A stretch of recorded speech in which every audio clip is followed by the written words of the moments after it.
There is growing international pressure to end the conflict in Ethiopia's northern Tigray region. Well, the Pope has called for calm, and there are reports that hunger is being used as a weapon of war. Arise correspondent Oliver James reports. Don't African lives matter? That's the message of the American ambassador to the United Nations over the crisis in Tigray. Speaking in a private interview, Ambassador Linda Thomas-Greenfield has criticised the UN Security Council for not addressing the situation in northern Ethiopia. The ambassador's comments join a growing international chorus, calling for help as Tigray endures a humanitarian crisis. On Sunday, the head of the Catholic Church, Pope Francis, asked the faithful to pray for aid and stability. I'm especially close to the people of the region of Tigray, in Ethiopia, struck by a grave humanitarian crisis that has exposed the poorest to famine. Today, there is famine. There is hunger.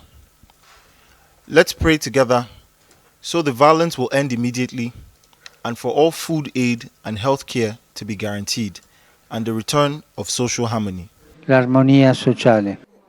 The European Union says that some 90% of the Tigray population are currently relying on food aid, and the UN estimates that 350,000 people are facing catastrophic food shortages.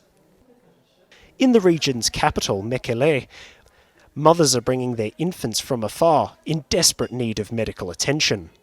This baby is very lucky to get well after coming here. There are many who didn't get this opportunity.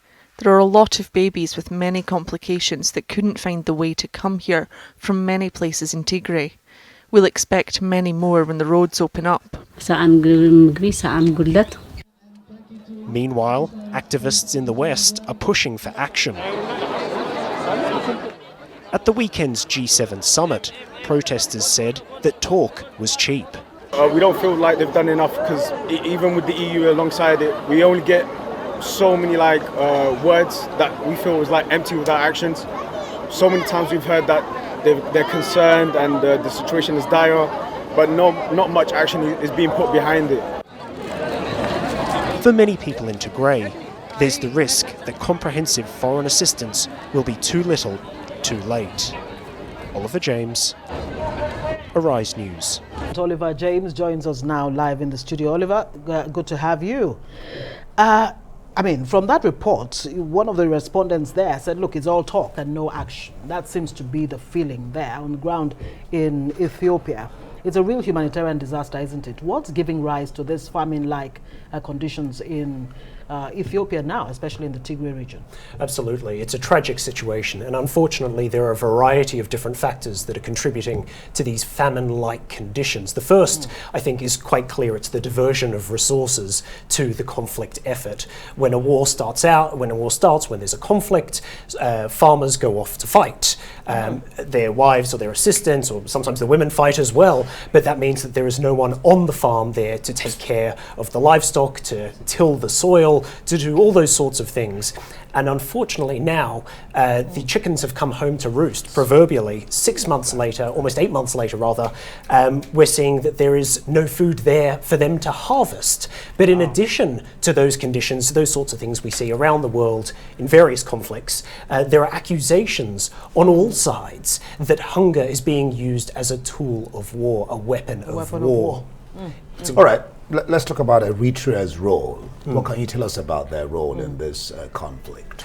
Well, this has been quite a shocking development of late, and we've seen reports for quite some time now that Eritrea has been involved in the conflict, but we've heard just today reports that the United Nations is accusing Eritrean forces of intentionally diverting aid away from civilian populations in Tigray as a way to punish them, as a way to control them. Now that makes this situation incredibly complex, obviously for the tragedy that's unfolding, but now we've got three groups of actors who are involved, all have been accused of various war crimes, of crimes against humanity. And so to resolve this situation, to get to a point where where the fighting stops, where the hunger ends, will be that much more difficult just by virtue of there being more activities. You talked about three groups. Yeah. Just talk about the groups. Talk about Eritrea definitely is one. Just talk about. Of course, so there's Eritrea as the foreign actor, but in addition to that, the primary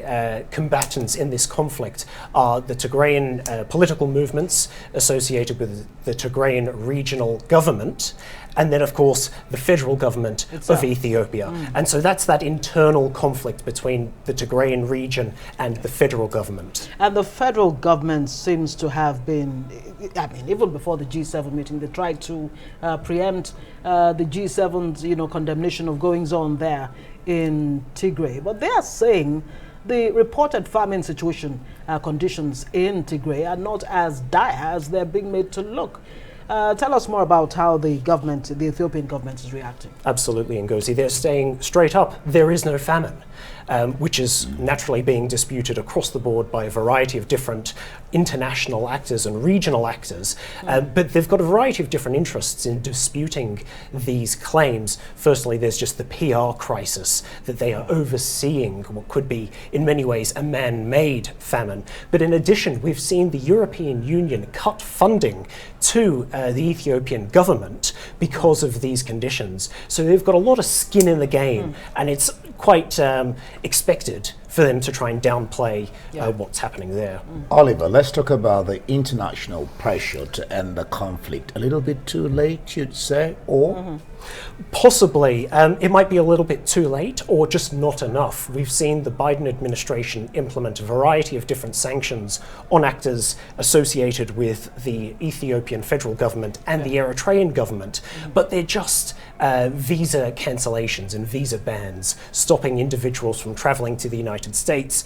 In the scheme of things, when there's a man-made, potentially a man-made famine going on, that's quite small.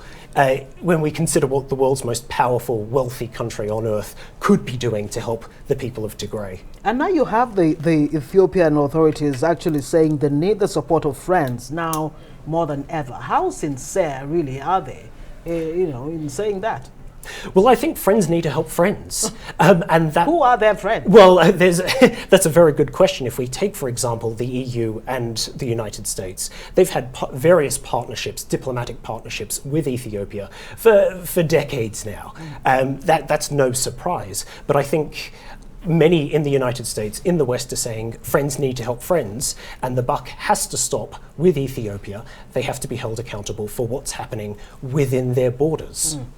All right, just quickly, very quickly. When there's a hunger problem, then there's a problem of humanitarian organizations accessing the place. How about that? Do they have access to be able to get Of course, food that was a to major the problem with accessing Tigray region, right? Absolutely, and that's at the crux of the issue. There is aid out there. The United States has committed $150 million in humanitarian assistance, and the Ethiopian federal government says that it's giving aid, but we've seen accusations both from the Tigray regional government and the federal government in Ethiopia that aid lines are being cut. Naturally, they're accusing each other of cutting those aid lines, but the real problem at the crux here is that aid cannot get into this region, which is why it's being described as a man-made famine, not one of actual natural scarcity. Yeah, unfortunately, Ethiopia seems to be back where it was in the 80s. I will hope things don't get that bad. That's our hope. Oliver James, thank you very much for joining us.